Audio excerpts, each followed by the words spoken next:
If you think about what happened from GPT-3 to 3.5 to 4, it just got smarter. The field became known as artificial intelligence. Can machines really think? Bonjour à tous et bienvenue dans le rendez-vous hebdomadaire du podcast AI Experience qui revient sur l'actualité du monde de l'intelligence artificielle. Et on déroule le tout en moins de 10 minutes.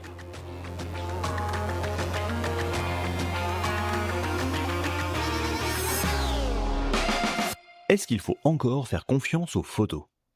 Dans un article de The Verge paru fin août, on explore l'impact de la nouvelle fonctionnalité d'édition de photos du Pixel 9 de Google qui bouleverse notre relation de confiance avec la photographie. Autrefois, une photo était un témoin fidèle de la réalité, servant de preuve incontestable dans les moments clés de l'histoire comme Tiananmen ou Abu Ghraib. Cependant, avec le Pixel 9 aujourd'hui, créer des images extrêmement réalistes mais totalement fausses devient un jeu d'enfant. L'outil Magic Editor permet en quelques secondes de manipuler des photos sans traces visibles, rendant les falsifications quasiment indétectables à l'œil nu. Ce changement pose une question fondamentale. Si nous ne pouvons plus croire en la véracité des images, comment allons-nous naviguer dans un monde où les photos peuvent mentir aussi facilement ? Le journaliste met en lumière une évolution majeure. Là où le fait de prouver qu'une image était fausse reposait autrefois sur ceux qui niaient la réalité, l'inverse pourrait aujourd'hui être vrai.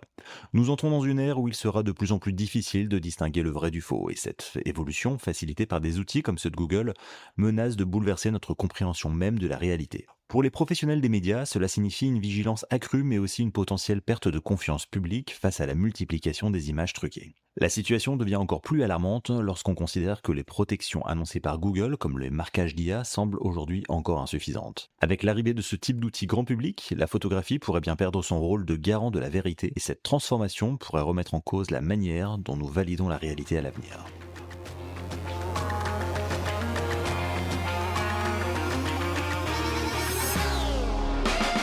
Est-ce que l'IA va prendre la place des développeurs de jeux vidéo ? C'est une vraie question puisque Exist est une start-up qui a dévoilé très récemment une plateforme de génération de jeux vidéo 3D par intelligence artificielle conçue justement pour démocratiser la création de jeux. Grâce à cette technologie, les utilisateurs peuvent simplement décrire des environnements, des personnages ou des mécaniques de jeu via du texte, un peu comme ChatGPT, et l'IA s'occupe du reste, générant automatiquement des assets en 3D et le gameplay adapté au type de jeu. Cette innovation révolutionne l'industrie du jeu en abaissant la barrière à l'entrée pour les créateurs, permettant à des amateurs ou des indépendants de concevoir des jeux sans compétences techniques particulièrement poussées. Le potentiel d'un tel outil est immense, évidemment. Il pourrait transformer la manière dont les jeux sont conçus, notamment en accélérant les processus de prototypage et en ouvrant la voie à une génération de créateurs qui n'ont pas encore accès aux outils traditionnels de développement. Bien qu'il soit encore un peu tôt pour juger de l'impact réel sur le secteur, cette initiative s'inscrit dans une tendance plus large où l'IA redéfinit la manière dont nous abordons des tâches autrefois réservées aux experts. Cette accessibilité accrue pourrait également encourager l'émergence de jeux plus originaux en donnant aux créateurs la liberté d'expérimenter sans les contraintes techniques habituelles. Maintenant, la question est de savoir à quel point ces outils vont transformer le métier des développeurs, voire leur nécessité, dans un futur proche.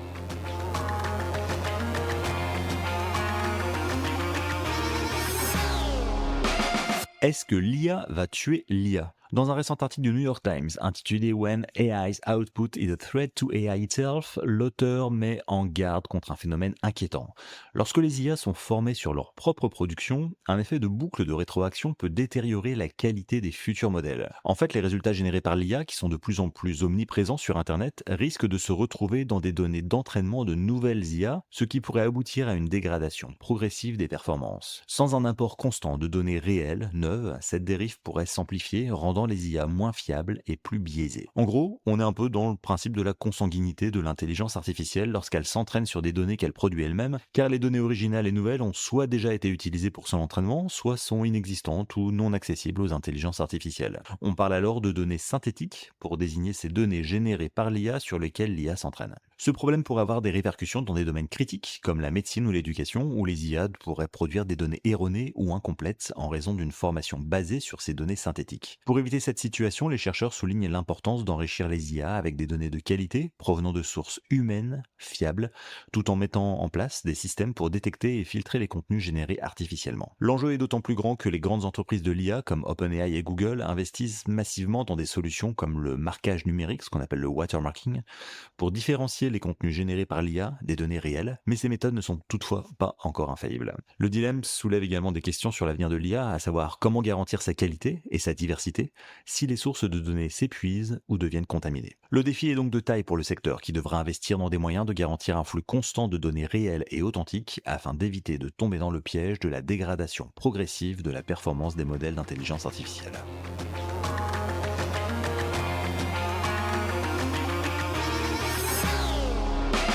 Est-ce que Amazon a renoncé à son propre modèle d'IA ? Dans un article de Reuters paru fin août, Amazon a révélé que la nouvelle version d'Alexa, normalement prévue pour le mois d'octobre, utilisera principalement l'intelligence artificielle Claude d'Anthropic plutôt que ses propres modèles. En fait, cette mise à jour, nommée Remarkable Alexa, intégrera une IA générative capable de répondre à des requêtes complexes. Amazon prévoit de facturer entre 5 et 10 $ par mois pour cette version, tandis que la version classique restera gratuite. Cette initiative vise à moderniser Alexa, qui avait du mal à rivaliser avec des produits comme ChatGPT, sans pour autant utiliser leur propre intelligence artificielle propriétaire. Est-ce un coup dur pour Amazon ? Le futur nous le dira.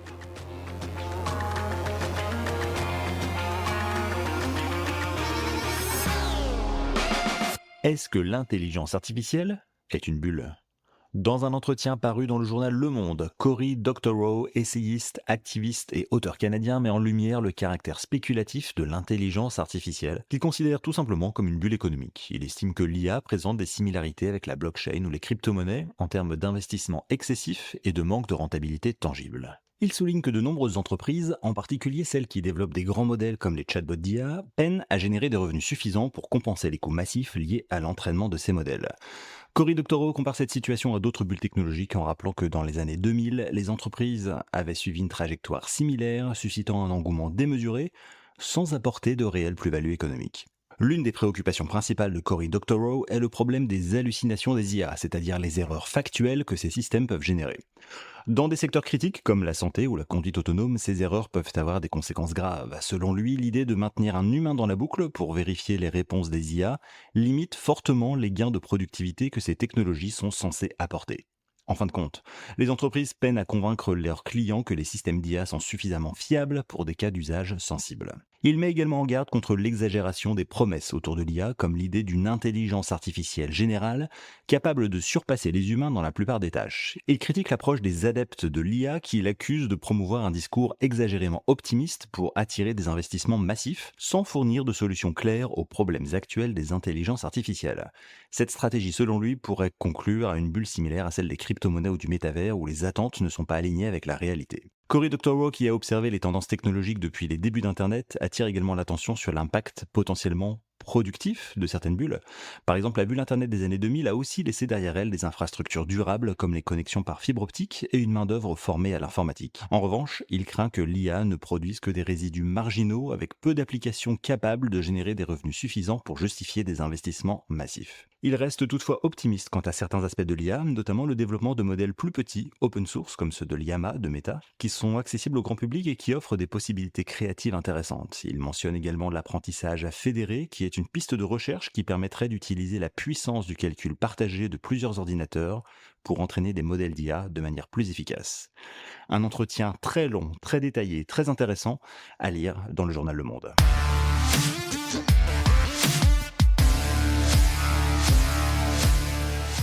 Et c'est la fin de cette édition. N'oubliez pas la sortie du nouvel épisode d'AI Experience en français ou en anglais, chaque dimanche, où j'interroge des professionnels pour savoir comment l'IA est en train de changer le monde.